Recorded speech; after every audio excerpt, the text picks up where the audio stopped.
सभी को के नाम से मैं स्वागत करता हूँ। और विश्व में आनंदमय है, परमेश्वर वचन को बैठेंगे। मैं समय को भी आनंद बताना चाहता हूँ।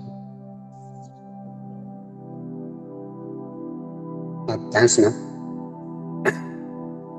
ओके। सबको जय मसीह की।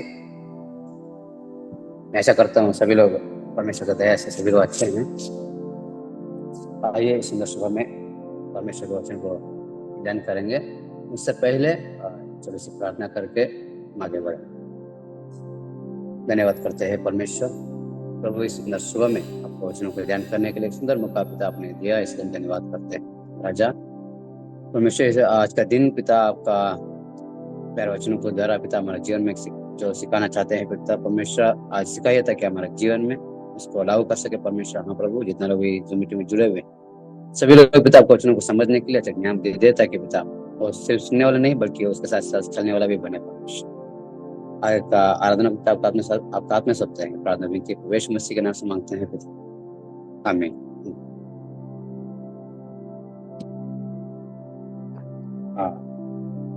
आज हम यशाया का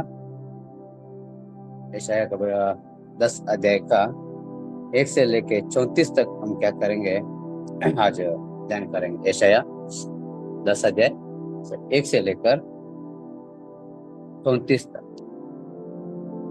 इसमें हम जब देखते हैं बहुत सारा बातें जो हमको सीखने को मिलता है। बहुत सारा बातें इसमें है जो हम विश्वास भी नहीं कर सकते। ऐसा ऐसा बात इसमें लिखा हुआ है कि परमेश्वर ऐसा भी कर सकते हैं क्या, ऐसा बात हमारा मन में आ जाता है। तो आइए हम वचन में जाएंगे।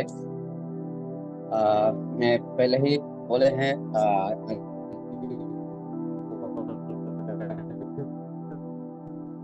बाइबल रखिएगा, बहुत सारा पढ़ना रहता है। हाथ में बाइबल रखिएगा। वचन पढ़ाई करते हम समझ सकते हैं। कोई बोलने से नहीं समझ पाते, जितना उतना हम हाथ में पकड़ के पढ़ के समझ सकते हैं। इसलिए बाइबल रखिएगा।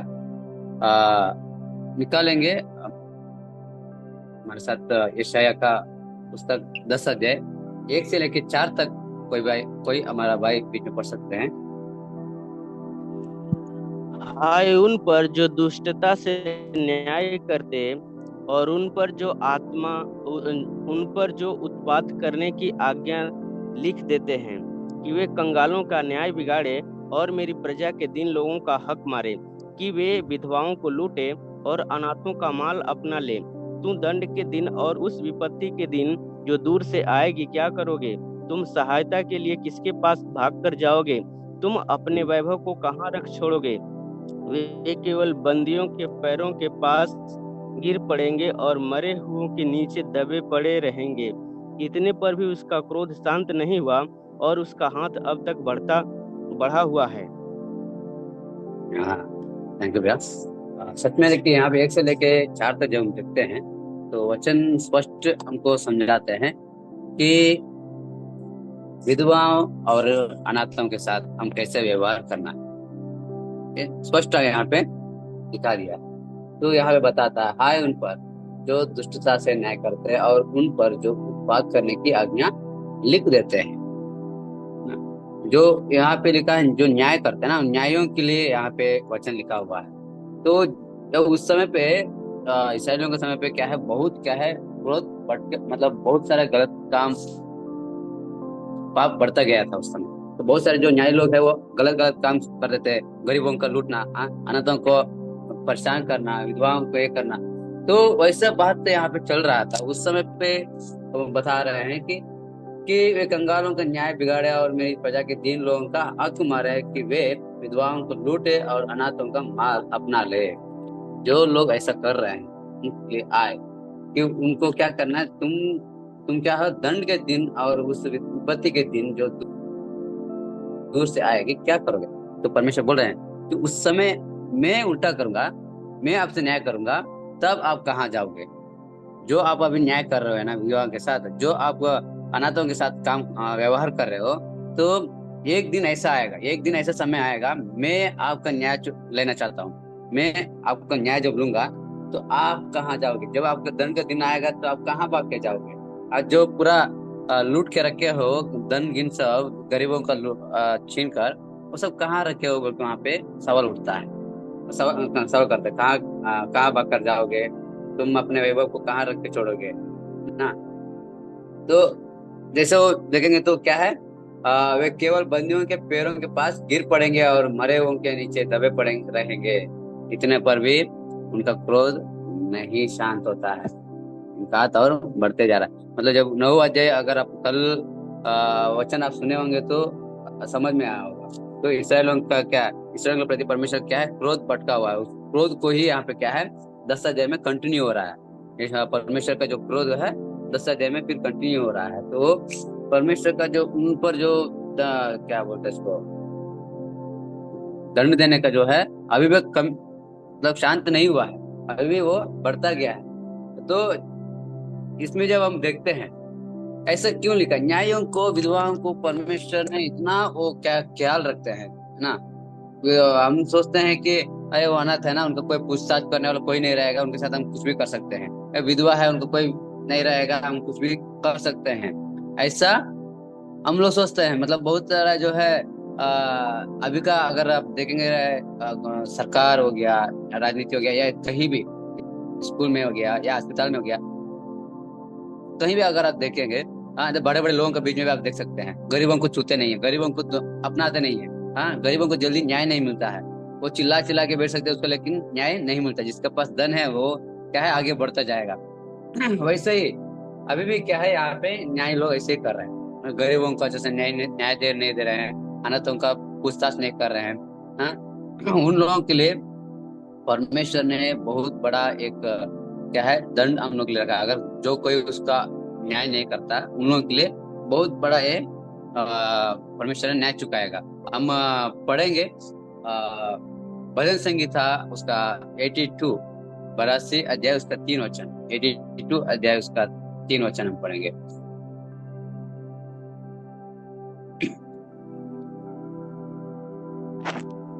वह कंगाल और अनाथों का न्याय चुकाओ, दीन दरिद्र का विचार धर्म से करो। धर्म से करो। हाँ, यहाँ पे लिखा है कंगाल और अनाथों का क्या करना, न्याय चुकाना चाहिए। दीन दरिद्र का विचार धर्म से करना चाहिए। न्याय की न्याय हमेशा हम लोग क्या है धर्म के साथ हम लोग करना चाहिए, चाहे जो भी हो, है ना?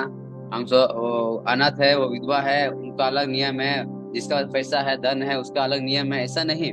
सबके साथ एक साथ क्या करना, हम लोग न्याय करना है। अगर हम एक कलेक्टर के लीडर बने हैं, अगर हम एक संस्था का एक हेड बने हुए हैं, हम क्या करना चाहिए, सबके साथ एक व्यवहार होना चाहिए। अगर हम एक ऑफिस का हेड है ना, हमारे नीचे बहुत सारे लोग काम कर रहे हैं, उनके सबके साथ हम क्या करना चाहिए, एक साथ हम क्या करना चाहिए, न्याय करना चाहिए, है ना? वैसा हमारे जीवन में आदत होना चाहिए। और ऐसे हम हर एक वचन हम पढ़ के समझेंगे। भजन संगीता 68 अध्याय 68 उसका 5 वचन हम पढ़ेंगे। परमेश्वर अपने पवित्र धाम में अनाथों का पिता और विधवाओं का न्यायी है। और सच में परमेश्वर क्या है, हाँ, अनाथों का पिता और विधवाओं का न्याय है। जब परमेश्वर ऐसा है, जो परमेश्वर हम लोग को बनाया है ना? हम लोग को बनाया है तो हम भी क्या होना चाहिए, वैसे ही जीना बहुत आवश्यक है। क्योंकि बहुत सारे लोग जो है मसीहा आ जाते हैं, मतलब क्रिश्चियन बन जाते हैं।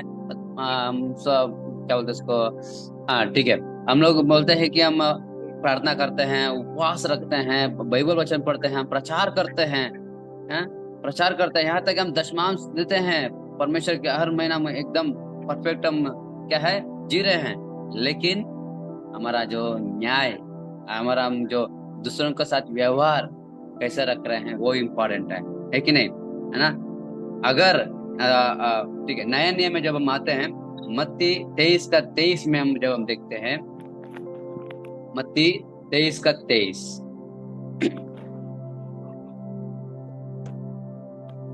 हे कपटियों, शास्त्रियों और फरीसियों, तुम पर हाय, तुम पोदनी और सौंफ और जीरे का 10वां अंश तो देते हो, परंतु तुमने व्यवस्था की गंभीर बातों को अर्थात न्याय और दया और विश्वास को छोड़ दिया है। चाहिए था कि इन्हें भी करते रहते और उन्हें भी न छोड़ते। हाँ, हमारा बहुत बड़ा जो है ना व्यवस्था को हम पालन क्या है, जो हमको पसंद आएगा उसका व्यवस्था को जो नियम वो नियम हम पालन करते हैं, जो हमको नियम पसंद नहीं है वो नियम को छोड़ देते हैं। तो वो हम व्यवस्था को पूरा करने जैसा नहीं है ना। तो बाइबल का अगर हम फॉलो करना है तो सब कुछ करो ना, आधा आधा क्यों करते हैं, है ना। हम दशमांश देते हैं, हर महीने दशमांश देते हैं, लेकिन हम दूसरों के साथ व्यवहार अच्छे से नहीं रखते हैं। हम हर संडे प्रार्थना में जाते हैं, जो प्रार्थना में आते हैं उन लोगों के साथ अच्छे से बात नहीं करते हैं। हाँ? हम अकेला क्या है, हर हफ्ते में एक बार हम उपवास प्रार्थना करते हैं, उपवास का प्रार्थना में हमारे दुश्मन के लिए प्रार्थना करते हैं ना? वो सब क्या है, मसीहा नहीं है। वो सब हम क्या है, हम मसीह का जीवन नहीं है। मसीह का जीवन क्या है, अगर हम सबके साथ एक व्यवहार होना चाहिए, अनाथ हो या विधवा हो, सबके साथ क्या होना चाहिए, अच्छा न्याय करना चाहिए। अगर हम नहीं करेंगे, अगर हम विधवाओं के साथ और अनाथों के साथ अच्छे से न्याय नहीं करेंगे, पुराना नियम में परमेश्वर एक दंड दिया है, उस दंड को हम क्या करेंगे, पढ़ेंगे। निर्गमन 22 अध्याय उसका 22 और 23 पढ़ेंगे। अगर हम विधवाओं के साथ और अनाथों के साथ अच्छे से न्याय नहीं करेंगे तो उनका दंड हम लोग को मिलेगा। निर्गमन 22 और 22 का 23।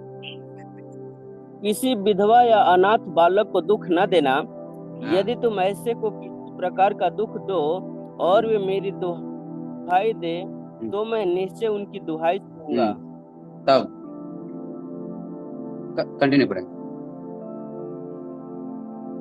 तब मेरा क्रोध भड़केगा और मैं तुमको तलवार से मरवाऊंगा, और तुम्हारी पत्नियां विधवा और तुम्हारे बालक अनाथ हो जाएंगे। हाँ, यदि तू बस मेरी बस, प्रजा थैंक यू भैया, थैंक यू। देखिएगा, अगर हम बोलते हैं ना, जैसा करने वैसा भरने, हाँ, जैसा करने वैसा भरनी है, वैसे ही यहाँ पे भी वैसे ही लिखा हुआ है। अगर हम विधवाओं के साथ या अनाथों के साथ अगर हम अच्छे से न्याय नहीं करते, अच्छे से व्यवहार नहीं करते हैं, हाँ, वो लोग जाके परमेश्वर से दुआ करेंगे, परमेश्वर ये हमारे साथ न्याय से ऐसे नहीं कर रहे हैं, परमेश्वर उनका दुआएं तुरंत तो सुनेंगे बोल रहे, मतलब उनका दुआएं तुरंत क्या करूंगा, मैं सुनूंगा।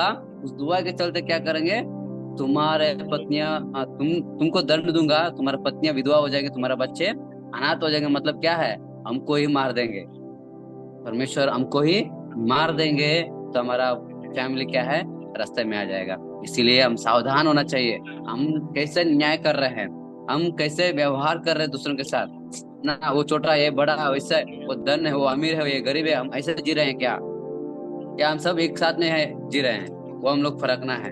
हाँ, और एक वचन हम पढ़ेंगे, एक नया नियम में एक राजा है, वो बहुत अच्छा न्याय करता है। यूहन्ना 19 अध्याय उसका 6 वचन हम पढ़ेंगे। यूहन्ना 19 अध्याय उसका 6 वचन।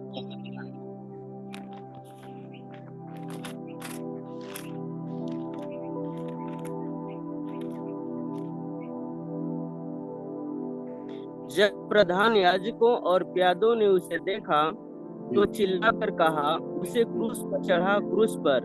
पिलातुस ने उनसे कहा, तुम ही उसे लेकर क्रूस पर चढ़ाओ, क्योंकि मैं उसमें कोई दोष नहीं पाता। देखिए, ये न्याय होता है, चाहे जितना लोग भी गलत रास्ते में जाए, तो यहाँ पे पिलातुस क्या कर रहा है, आप लोग तो करे तो करो, लेकिन मुझे कोई भी दोष उनसे नहीं मिल रहा, मैं कुछ नहीं करने वाला, आप लोग कुछ भी कर लो। तो न्याय ऐसा होना चाहिए, सच्चाई पे हम लोग खड़ा होना चाहिए। उनको वहां पे क्या कर रहे हैं, प्रधान याजक और क्या है, बहुत से लोग चिल्ला कर बोल रहे हैं कि उन पर क्या करो, क्रूस पे चढ़ाओ, क्रूस पे चढ़ाओ। तो पिलातुस ने बोल रहा है, तो उसे कहा, तुम ही उस लोग क्या करो, क्रूस पे चढ़ाओ, क्योंकि मैं उसमें कोई भी दोष नहीं पा रहा ना। वैसे हम लोग खड़ा होना चाहिए, सच्चाई पे हम लोग क्या होना चाहिए, खड़ा होना चाहिए, चाहे जो भी हमारे विरुद्ध में खड़ा हो जाए, कोई दिक्कत नहीं, हम सच्चाई में है ना, परमेश्वर हमको देख रहा है। और एक जब कंटिन्यू जाते हैं उसका, हाँ, हाँ, उसका 21 पढ़ेंगे, 19 का 21, यूहन्ना का 19 का 21, 21-22। तब यहूदियों के प्रधान याजकों ने पिलातुस से कहा, यहूदियों का राजा मत लिख, परंतु यह कि उसने कहा, मैं यहूदियों का राजा हूँ। पिलातुस ने उत्तर दिया, मैंने जो लिख दिया वह लिख दिया। हाँ हाँ, अगर हम न्याय दिए हैं, अगर कोई भी आके बोलता है तो मैं आपको इतना पैसा दूंगा, इसको क्या करो आप बदल दो। उदाहरण के लिए एक कार वाला के एक बाइक को मार दिया, बाइक को मार दिया, बाइक को क्या है उनको चोट लग गया। तो बाइक पर जाके कंप्लेंट दिया, तो वो कंप्लेंट सही है, मतलब बाइक वाला दिया है, कार को अरेस्ट करने वाला, कार का ड्राइवर को अरेस्ट करना है। लेकिन कार वाला ड्राइवर क्या करता है, जाकर उनको अधिकारी को जाके कुछ पैसा देकर बोलता है, मेरा नाम हटा दो या उसको केस को बदल दो। बाइक वाला आके मुझे धक्का मारा बोल के बदल दो बोल के बोलते हैं। तो बहुत सारे लोग अगर पैसा का अगर लालच में रहेंगे, वो क्या है केस बदल देंगे, है ना, केस बदल देंगे। यहाँ पे वही हो रहा है। तो उसने लिखा है यहूदियों का राजा, लेकिन वहां पे लोग बोल रहे हैं कि ऐसा नहीं लिखो, लिखो कि मैं यहूदियों का राजा हूँ, ऐसा लिखो बोल के बोल रहे हैं। लेकिन वहां पिलातुस ने बोल रहा है मैं जो लिख दिया तो लिख दिया, हो गया, वहां पे हो गया। ऐसा हमारा न्याय होना चाहिए। सच में हमारा जो न्याय है, सच्चाई पे न्याय अगर हम रहेंगे तो परमेश्वर क्या है हमको आशीष करते हैं, है ना। अ, अ,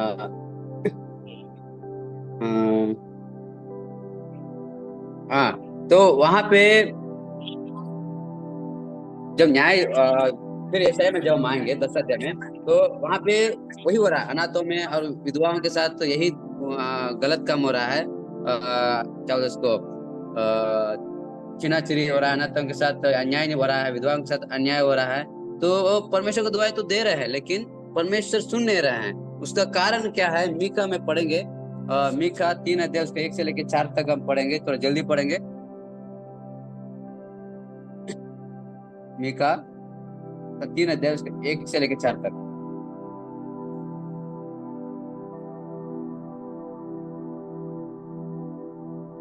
मैंने कहा, हे याकूब के प्रधानों, हे इज़राइल के घराने के न्यायों, सुनो। क्या न्याय का भेद जानना तुम्हारा काम नहीं? तुम तो भलाई से बैर और बुराई से प्रीति रखते हो। मानो तुम लोगों पर से उनकी खाल उधेड़ लेते और उनकी हड्डियों पर से उनका मांस नोच लेते हो। कंटिन्यू 4 तक। वरन वरन तुम मेरे लोगों का मांस खा भी लेते और उनकी खाल उधेड़ते हो। तुम उनकी हड्डियों को हाड़ी में पकाने के लिए तोड़ डालते और उनका मांस फंडे में पकाने के लिए टुकड़े टुकड़े करते हो। वे उस समय यहोवा की दुहाई देंगे, परंतु उनकी न सुनेगा। वरन उस समय वह उनके बुरे कामों के कारण उनसे मुंह मोड़ लेगा। ये वो कारण ना, वो लोग क्या है बुरे काम करते थे, वो परमेश्वर के विरुद्ध में चलते थे, परमेश्वर को जो पसंद नहीं है वो काम करते थे। इसके चलते परमेश्वर उनसे मुंह फुरा लिया था, है ना। परमेश्वर उनका दुआ, वो लोग चिल्ला रहे थे, परमेश्वर से चिल्ला रहे थे, परमेश्वर हमसे क्या है अन्याय हो रहा है, ये लोग सही से हम लोग से व्यवहार नहीं कर रहे हैं। तो हमें वहां पे परमेश्वर उनसे दुआएं नहीं सुन रहा है। तो आजकल अगर हमारे जीवन में भी या कोई ऐसा ही परेशानियां होता है, या ऐसे ही हमारे जीवन में कुछ अन्याय हो रहा हो, या हम प्रार्थना कर रहे हैं परमेश्वर नहीं सुन रहे, तो वो क्या है कारण हो सकता है, हम परमेश्वर का पसंद का रास्ता में हम लोग नहीं चल रहे हैं। परमेश्वर जो रास्ता दिखाए वो रास्ता में हम लोग नहीं चल रहे हैं, है ना। तो उससे हम लोग सावधान होना चाहिए।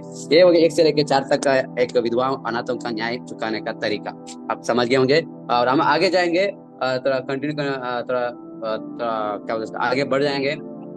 5 से लेकर 19 तक हम जब देखते हैं, परमेश्वर का एक नाश का तरीका का यहाँ पे समझा रहे हैं ना। असुर के आए पे उसको, मतलब 5 से जब 19 तक जब देखते हैं ना, हम लोग विश्वास ही नहीं कर सकते परमेश्वर ऐसा कर सकते हैं क्या। ऐसा एक बात यहाँ पे हम पढ़ सकते हैं। देखिएगा, लिखा है, असुर पर आए जो मेरे क्रोध का लट्टा और मेरे हाथ में का सोटा है, वह मेरा क्रोध है। मैं उसके एक भक्तिहीन जाति के विरुद्ध भेजूंगा, और जिन लोगों पर मेरा दोष भटका है उनके विरुद्ध क्या करूंगा, उसका आज्ञा दूंगा कि छीन छान करे और लूट ले और उनके सड़कों की कीच में सामान लताड़े। तो यहाँ पे विश्वास नहीं कर सकता है। अरे एक असुर को क्या करे, परमेश्वर चुन रहे कि उनको क्या करे, उनको परमेश्वर काम करे, है ना। परमेश्वर खुद बोल रहे कि मेरा का क्रोध का लट और मेरे हाथ में सोटा है, वह मेरा क्रोध है। मतलब उनको क्या इस्तेमाल कर रहे हैं, जो उनको परमेश्वर के विरुद्ध में काम कर रहे हैं ना, उन लोगों को बीच में भेजेंगे। उनको क्या करना है, सबको क्या करना है, नाश कर देना है ना, सबको उधर इधर चितर बितर करना है, छीन कर देना है ना। तो वैसा करना बोल के परमेश्वर क्या कर रहे हैं वहां पे बोल रहे हैं। एक हम समझ सकते हैं, अब मसीह है, मसीह अगर अच्छे से हम बोलते हैं कि मसीह है, लेकिन हम लोग काम अच्छे से नहीं करते हैं, अगर गलत रास्ते में जा रहे हैं, तो परमेश्वर किसी को भी इस्तेमाल कर सकते हैं हमारा जीवन में एक दंड देने का, है ना, किसी को भी इस्तेमाल कर सकते हैं, है ना। उस समय हम लोग क्या होना चाहिए, सावधान होना चाहिए, हम अपना मन को बदलना चाहिए। और जब हम आगे कंटिन्यू जब हम पढ़ते हैं पढ़ते हैं तो 13 चरण में उसने कहा, अपने ही बहुबल से और बुद्धिमान से यह काम किया है, क्योंकि मैं चतुर हूँ। मैंने देश देश की सीमाओं को हटा दिया और उनके रखे हुए धन को लूट लिया। मैंने वीर के समान गद्दी पर विराजमान होकर उत्तर दिया है, बल्कि वहां पे उसका जो अशुर का जो गमन वहां पे हम देख सकते हैं। वहां पे परमेश्वर ने उसको चुना है, वो क्या किया, अपने वीर बल से भुजबल से सब कुछ मैं किया हूँ, सबका नाश किया हूँ, बल्कि वहां पे खड़ा हो जाता है। जब आगे हम जब पढ़ते हैं 15 वचन में परमेश्वर क्या है, आत्मा क्या है, क्या कुल्लड़ उसके विरुद्ध जो उसमें काटता हो डिंग मारे, या सहारी मतलब ये आ रही उसके विरुद्ध जो उसके खींचता हो बड़ाई करे। क्या सोटा अपने चलाने वालों को चलाए, या चढ़ी उसे उठाए जो काट नहीं है। तो यहाँ पे जो हम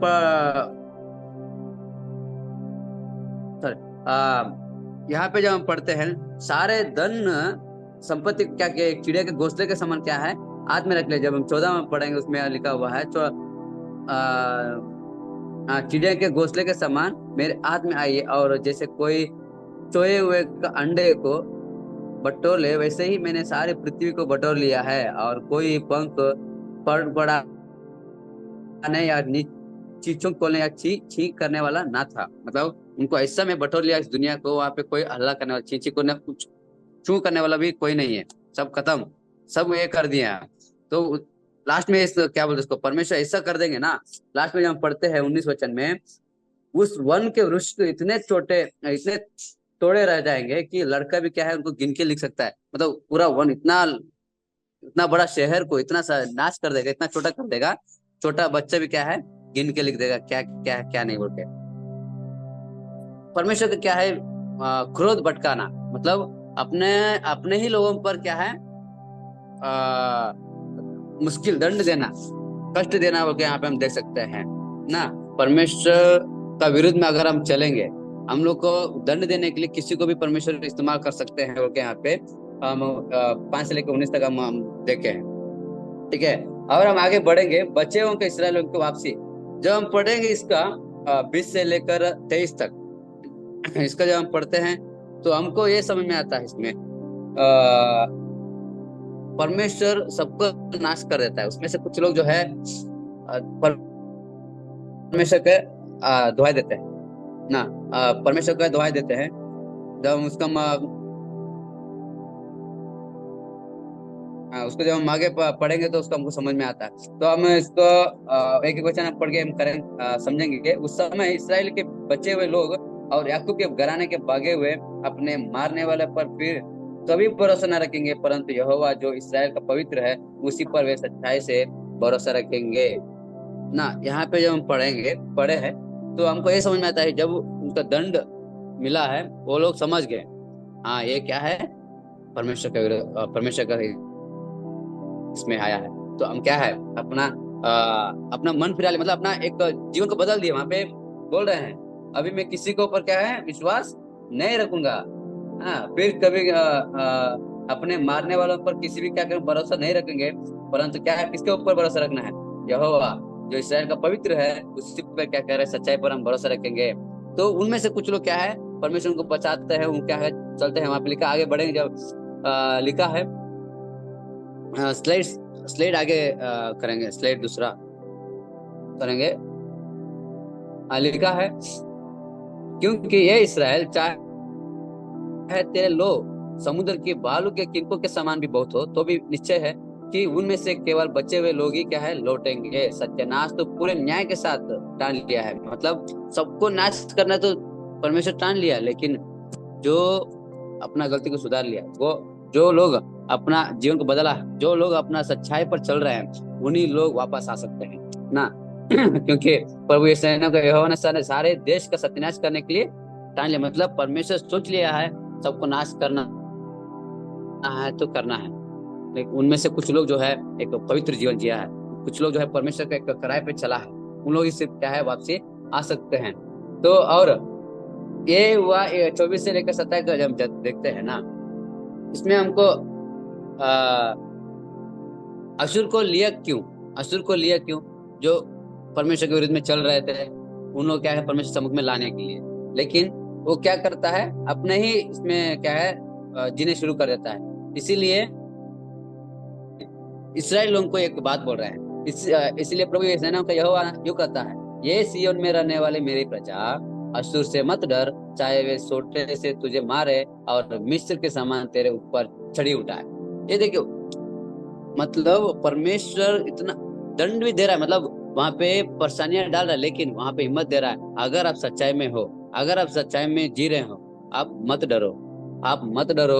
वो चाहे जितना भी परेशानी डाले, मतलब ये उदाहरण हम इस संसार का हम ले सकते हैं। हम अगर इस दुनिया में जी रहे हैं, अगर आप सच्चाई में जी रहे हैं, एक पवित्र जीवन जी रहे हैं, आप प्रभु के लिए जी रहे हैं, प्रभु का काम कर रहे हैं, तो तब हमारा विरोध कुछ भी हो जाए या कोई भी हमारा विरोध में खड़ा हो जाए, हम कुछ भी नहीं करना, मतलब डरना ही नहीं है। परमेश्वर मेरे साथ है, परमेश्वर एक सच्चा न्याय करेंगे बोल के हम क्या करना चाहिए, विश्वास करना चाहिए। जब हम आगे बढ़ते हैं 27 वचन में, उस समय ऐसा होगा कि उसका बोझ तेरे कंधों पर से और उसका जुआ तेरी गर्दन पर से उठा लिया जाएगा, और अभिषेक के कारण वह जुआ तोड़ डाला जाएगा। जब हम इसको समझते हैं, हमारा जो बोझ है उस समय उठाएगा, जो चिंता है, मतलब जो कष्ट है, जो ये है उसको उठाएगा, परमेश्वर हमको अभिषेक करेगा। तुम क्या करो, मेरे लिए जियो, मेरे कामों के लिए करो, मेरे सेवकाई करो बोल के। जब यीशु मसीह भी दुनिया में छोड़ के जब जा रहे थे, तो यीशु मसीह ने भी एक बात बोल के गए थे ना, आप क्या करना, कोने कोने में जाना, मेरा प्रचार करो, मेरे नाम से क्या करो, बपतिस्मा दो बोल के।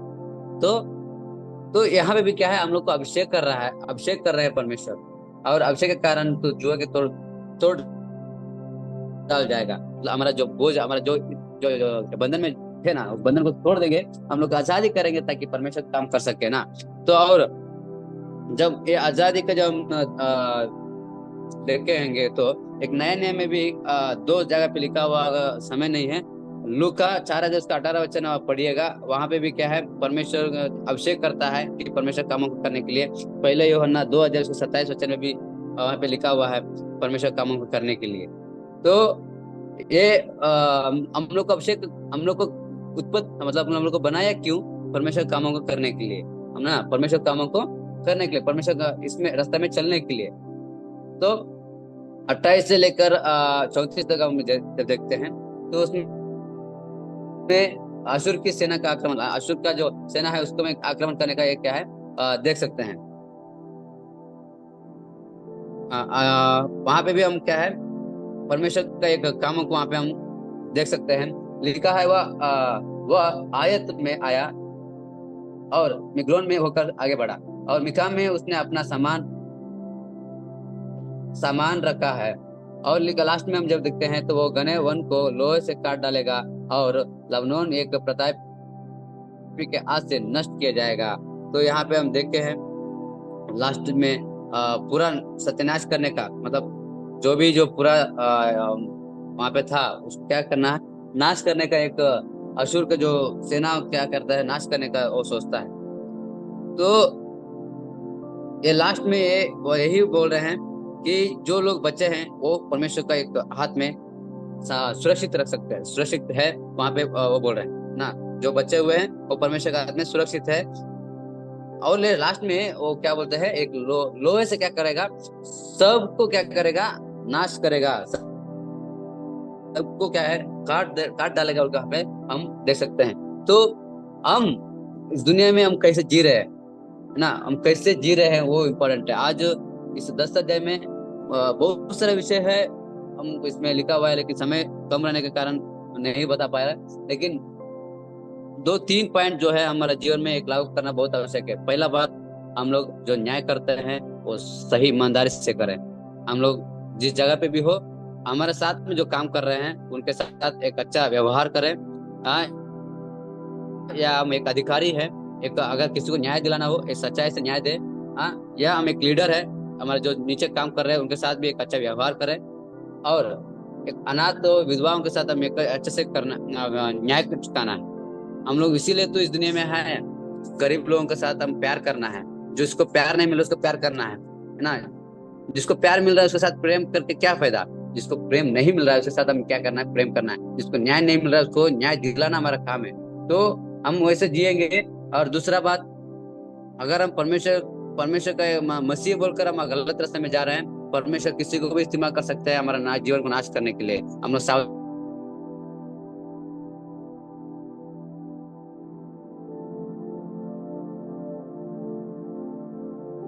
परमेश्वर की सच्चाई पे अगर हम चलेंगे तो परमेश्वर हिम्मत दे रहे हैं, चाहे वो कैसे भी कुछ भी परेशानी आ जाए मत डरो। वहां पे बोल रहे ना, इस्राएल के प्रभु सेनाओं का यहोवा एक कहता है, ये सिय्योन में रहने वाले मेरी प्रजा, असुर से क्या नहीं करो, मत डरो। चाहे वे छोटे से तुझे मारे या मिस्र के समान ऊपर चढ़ी उठाए, तभी क्या करना आप लोग, नहीं डरना है, आप हिम्मत से रहो बोल के। तो हम आशा करते हैं इस 10 अध्याय में आप जीवन में कुछ लाभदायक बना होगा। परमेश्वर इस वचन के द्वारा सभी को आशीष करे। हम आगे समय हम भैया को देंगे। ओके, थैंक यू आनंद। परमेश्वर आशीष करें। हम सभी लोग आखिरी प्रार्थना करेंगे और सारा दिन समाप्त करेंगे। सभी आंखें बंद कीजिएगा। स्वर्गीय विराजमान परमेश्वर पिता, इस सुंदर समय के लिए मैं धन्यवाद करता हूँ। प्रभु यीशु मसीह, आप हमारा सृष्टि करता है, हमेशा प्रभु जी हमारा साथ रहकर हमें आगे बढ़ाता है, इसलिए धन्यवाद प्रभु परमेश्वर। आज के इस वचन के लिए धन्यवाद प्रभु। जो इस आराधना में जुड़े हैं इन सबको आशीष करें, उनके व्यक्तिगत जीवन को, उनके परिवार को आशीष करें प्रभु जी। आगे और भी प्रभु यीशु मसीह आपके लिए हम लोग कदम बढ़ाकर आपके नाम को महिमा करने के लिए मदद करें। सारी प्रार्थना यीशु मसीह के पवित्र नाम से बेनती करते हैं पिता, आमीन। हे मेरे मन यहोवा को धन्य कर, जो कुछ मुझ में है उसके पवित्र नाम को धन्य करें। हे मेरे मन यहोवा को धन्य कर और उसके किसी उपकारों को ना भूलना, आमीन। आमीन। प्रभु यीशु मसीह के पवित्र नाम से धन्यवाद। नमस्ते।